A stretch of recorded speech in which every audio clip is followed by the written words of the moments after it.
ஈரோடு அருகே தனியார் பேருந்தில் தேர்தல் பறக்கும் படை அதிகாரிகள் நடத்திய சோதனையில் உரிய ஆவணங்கள் இன்றி எடுத்துச் செல்லப்பட்ட 2,17,000 ரூபாய் பணம் பறிமுதல் செய்யப்பட்டது. மொடக்குறிச்சி அருகே இருக்கும் எழுமாத்தூர் பகுதியில் நடந்த சோதனையில் ஈரோட்டில் இருந்து தாராபுரம் சென்ற பேருந்தில் பாலமுருகன் என்பவரிடமிருந்து இந்த தொகை பறிமுதல் செய்யப்பட்டது.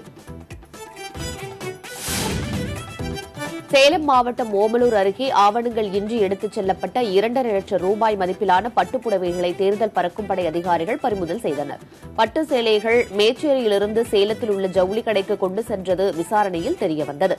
உரிய ஆவணங்கள் இல்லாததால் அவை பறிமுதல் செய்யப்பட்டு தேர்தல் அலுவலர் பழனிதேவியிடம் ஒப்படைக்கப்பட்டன.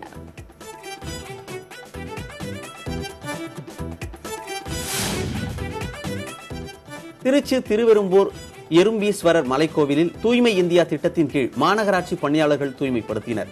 தொல்லியல் துறைக்கு சொந்தமான பாரம்பரியமிக்க இக்கோவிலை சுற்றி அடர்ந்திருந்த முட்புதர்கள், சுற்றுலா பயணிகள் வீசும் பிளாஸ்டிக் பாட்டில்கள் அகற்றப்பட்டன. இந்த பணியை திருச்சி மாநகராட்சி ஆணையர் பிரேமா, நகர பொறியாளர் நாகேஷ் ஆகியோர் மேற்பார்வையிட்டனர்.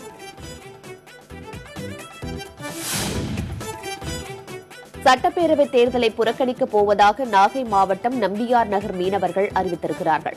இலங்கை கடற்படையால் சிறைபிடிக்கப்பட்ட 94 படகுகளையும் மீட்க கோரியும் நம்பியார் நகர் பகுதியில் மீன்பிடி இறங்கு தளம் அமைப்பதற்காக 1,30 லட்சம் ரூபாய் ஒதுக்கியும் திட்டம் நிறைவேற்றப்படாததை கண்டித்தும் தேர்தலை புறக்கணிப்பதாக அவர்கள் கூறியுள்ளனர். மேலும் வாக்கு சேகரிக்க வரும் வேட்பாளர்களுக்கு தடை விதித்து மீனவர்கள் கூட்டமைப்பு சார்பில் தீர்மானம் நிறைவேற்றப்பட்டது.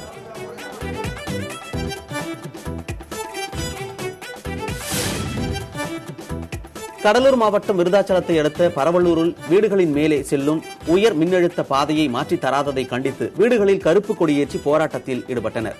குடியிருப்பு பகுதிகளின் மேல் உயர் மின்னழுத்த பாதை செல்வதால் அச்சத்துடன் வாழ்ந்து வருவதாகவும் அடிக்கடி விபத்துகள் ஏற்படுவதாகவும் அவர்கள் தெரிவித்தனர்.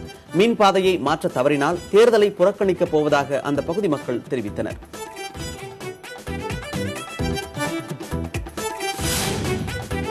திண்டுக்கல் அருகே ராமையன்பட்டி கிராமத்தில் கிணற்றில் குளிக்கச் சென்ற சகோதரர்கள் நீரில் மூழ்கி உயிரிழந்தனர்.